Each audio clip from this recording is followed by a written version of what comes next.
大家好。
再转动一下电饭锅内胆，排出大气泡，盖上盖子，按煮饭功能40分钟左右。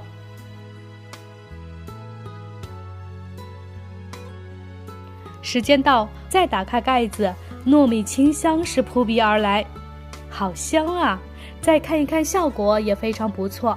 把它取出来倒扣在盘中，底部金黄酥脆，蛋糕蓬松暄软，外酥里嫩。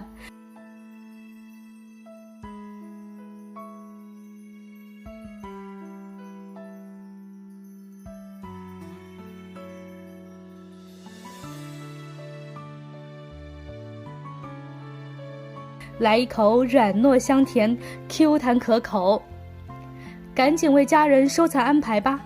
好了，这里是百味厨娘，感谢您的收看，我们下期视频再见。